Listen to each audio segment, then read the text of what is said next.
Good morning, everybody. Welcome to Lowry at Home. As always, I'm your host, Naturalist Kirk. On today's episode, we've got something pretty fun coming from Naturalist Christina with another episode of The Nature Detectives. She's going to use her kids and her dog and some live raptors to teach you about training and find out why training is actually an important part of being a naturalist. Let's check it out.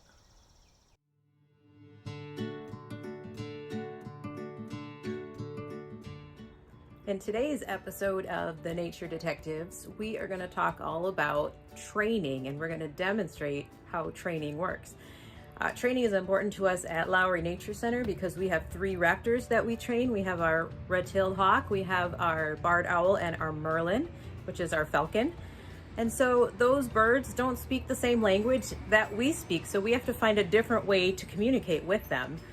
And for them, what usually motivates them is food. And so if we can find a way to connect what we want them to do with something that they really like, then we can get the behaviors that we're looking for. So in today's episode, we explore that in a few different ways. We're going to train the children. They will train each other, actually, so you'll see how the reward works. And then we will train our puppy. We have a new puppy here at our house. So you will see our puppy getting trained with something she likes, which is dog food. And then for the raptors, they don't get dog food. They don't get candy like the kids got. They get meat, and they really like to eat meat. And I think it was a rat the day we did the raptor training. So you get to check that out. Any questions, you can leave them in the comments, because training, it's a big undertaking. It's a lot of psychology. It's a lot of trying to figure out how the animals are thinking when we do that. And it's tricky to try to figure out what could they be interpreting that we're maybe not really picking up on. So come with us, check this out, have some fun, and then try this game that we did at our house. It's pretty fun. It takes a long time. I'm gonna probably fast forward through some of it as we go through, because you probably don't want to watch us making a lot of mistakes for 10 minutes at a time, but it's fun, and I think you'll like it at your house. Here we go. Start! So the way this game works is there's one trainer and one trainee, and the trainer uses the clicker to click whatever movements the trainee is doing when they're doing the correct movement.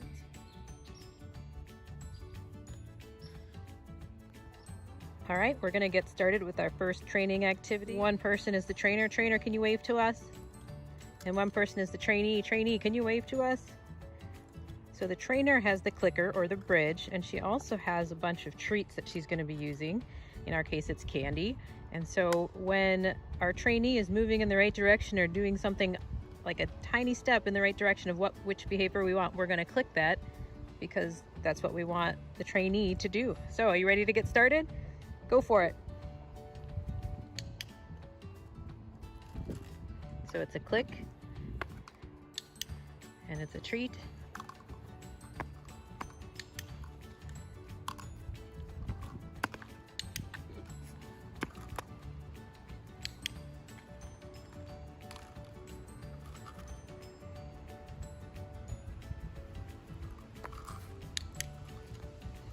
So it was a misstep, or a step not in the behavior direction, so he chose to go back to where he was having some success and found more success.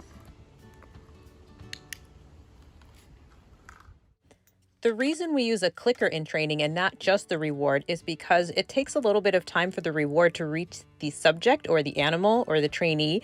And so an animal's attention span is pretty short, and they might not know exactly what they did to get the reward unless we can pinpoint it with the clicker and make it very precise. So right now our trainer is trying to get our trainee into a specific spot. He's having a little trouble trying to figure out where that spot is.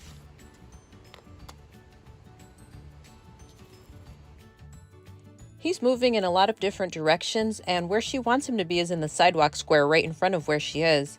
And he moves towards it and away from it. When he moves towards it, he gets a click and a reward, and when he moves away, he gets nothing. So she just ignores the behavior that is not desired.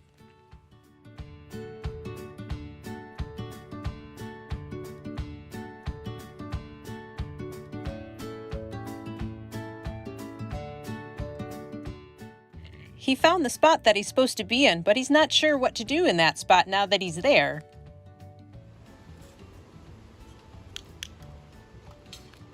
And now he's all the way down.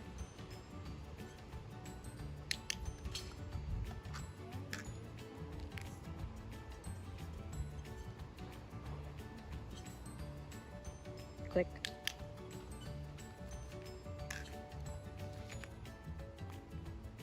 And I'd say that's it, no? We wanted you to sit down on the sidewalk and you finally figured out that's what we wanted. How do you feel? Loud. You feel what? Loud. Loud? Proud. Oh, proud. Was that easy or hard? Kind of hard. What was hard about it? Finding the part where I had to sit down. Figuring out what you needed to do? Yep. How did it feel when you didn't know what to do?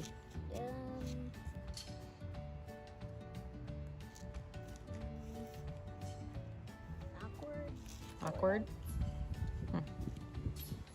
And being the trainer, how was it being the trainer? It was fun. It was kind of hard to tell when to click. It takes a lot of practice, right? Yeah. Yep. Did it go as quickly or as long as you thought it would go? I thought it would be a little bit quicker. You thought it would go quicker? Mhm. Yeah. It takes some practice. And this was a pretty simple thing that we did, right? Yep. Yeah. All right. Nice work, you two. All right. So we're going to try training our little pup Mocha over here. She's been with us just a little over 2 weeks. She's about 12 weeks old. And so we're going to try training. We've been doing training for a couple, well, not a couple weeks because she's pretty new, but maybe a week or so. And so the way we are doing training, we're doing positive reinforcement. So we're going to have a behavior in mind. And when she does the behavior, I'm going to click the clicker.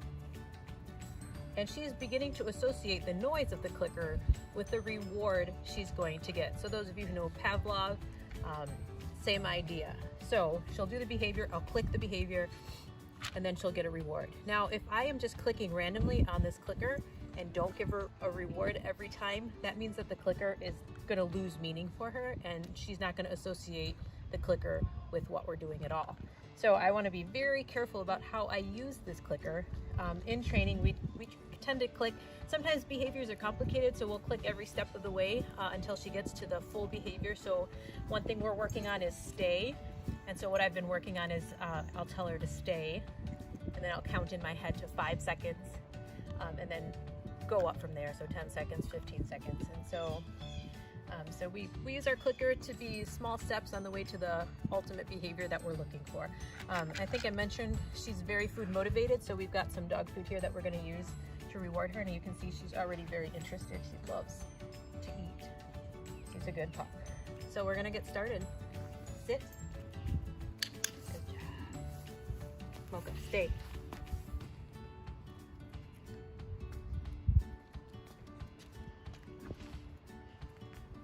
Sit. Sit. Good job.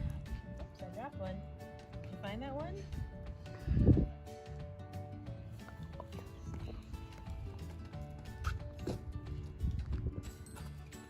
Sit. Stay.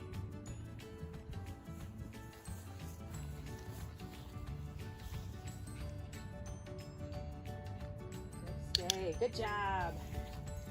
She's really starting to associate that clicker with her reward that she gets. All right, Mocha, come over here. Sit. Good job.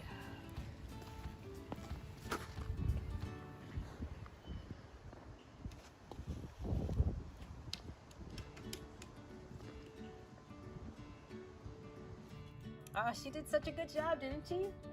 She's cute, huh? Yeah, she's cute. You might have noticed that she, at a couple of different spots, she didn't do what I wanted her to do, and so instead of rewarding that, I didn't punish her. What I did is I ignored the behavior, and we tried again, and I gave her another chance to have some success. So she gets to choose if she wants to participate in training, and that's what she did. So that was great. She's doing a great job. Now we're going to leave our backyard and we're going to go to the Rafter View at Lowry Nature Center. If you were watching on Monday's episode, Mr. Brett gave a tour of the Nature Center view, so you can go back and check that out if you haven't seen it yet. But you're going to see me working with the red-tailed hawk. I'm working with him, working on stepping up from the perch. That is actually a scale that we use, so you'll see me do that 3 different times. And then instead of clicking with the clicker, since all my hands are being used, I click with my mouth, so that's another option for training. Just like that, yep. And so I'll click with my mouth and then give a reward. And then you'll also see me with the barred owl. And with the owl, I just kind of wanted you to see what different things we have trained her to do. Now, she doesn't get immediate rewards. She gets rewarded when we put her back in her view at the end of her care. So you can look for that.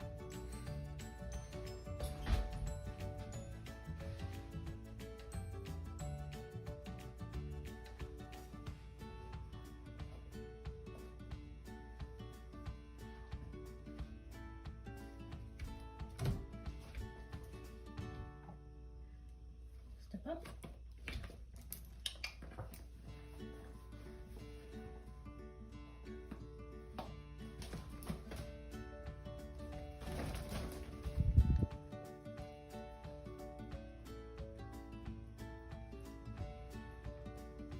Pretty good.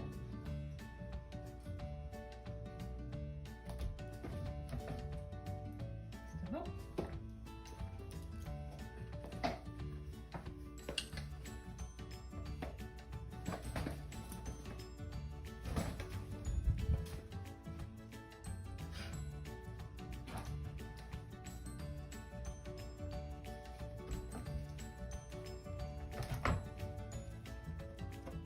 Step up.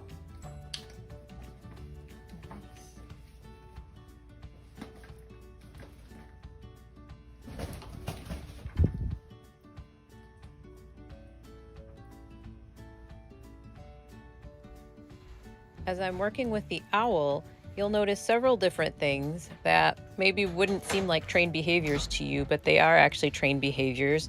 So things as simple as getting onto the glove from the perch inside of her space, walking through the door is a trained behavior to do that without baiting or flying off of the glove. And then staying on our glove while we're walking, that's something that we practice. As you saw with the hawk, we practice stepping onto the scale. There she goes.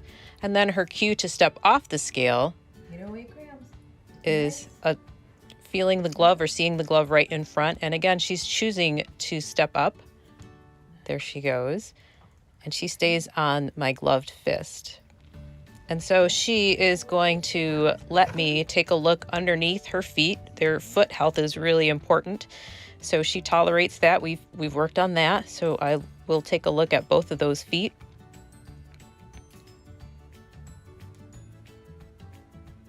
And they look pretty good.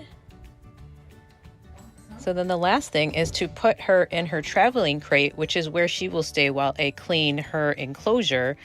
And then when we're done, what her reward is to be put back into her view space and have her food waiting for her when she gets back there. Thanks for checking out all of our different training activities this week with the kids and the dog and the birds. We had a lot of fun making the video this week.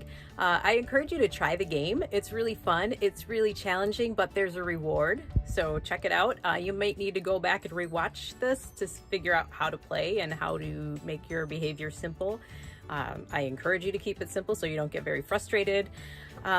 So training, it's fascinating. It's something we do every day. Positive reinforcement, we don't really think about it, but I could go on and on about training. I'm not going to, because Kirk doesn't want this to be a 2-hour long video, so I'm going to cut it right here and say thanks for joining us with Nature Detectives this week. Bye-bye. Thank you, Christina. Now I realize why you've been clicking around the staff so much and giving out candy all the time. She must be training us to do something. Now, I need to make a correction. In the last couple episodes, I said that you should put your questions for Mr. Brett and Mr. Fox in the comments, because I said on Friday they were doing their big Q&A. We do have our regular Q&A on Friday for our segment, so if you have questions about wood ducks for Elise, or you have questions about training for Christina, those kind of questions we will be handling on Friday. The big Mr. Fox and Mr. Brett Q&A is actually next Monday, so you have through the entire weekend to think of some great questions as well. But if you have questions for Mr. Brett or Mr. Fox for our Brett and Fox Q&A, you can put those in our comments of today's show. You can also put questions for Christina in the comments of today's show, and we look forward to getting to those.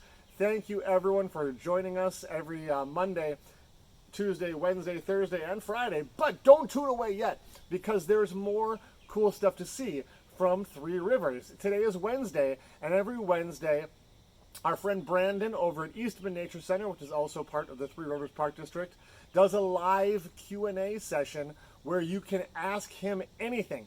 And if you stump the naturalist, his daughter will dump a large glass of ice cold water over his head. Go ahead and switch on over there right now. Type Eastman Nature Center into Facebook, and it'll pop right up for you. Join the live feed and see if you can stump Brandon and have some ice water dumped on his head. Have a great day, everybody, and from all of us at Lowry, thanks for tuning in.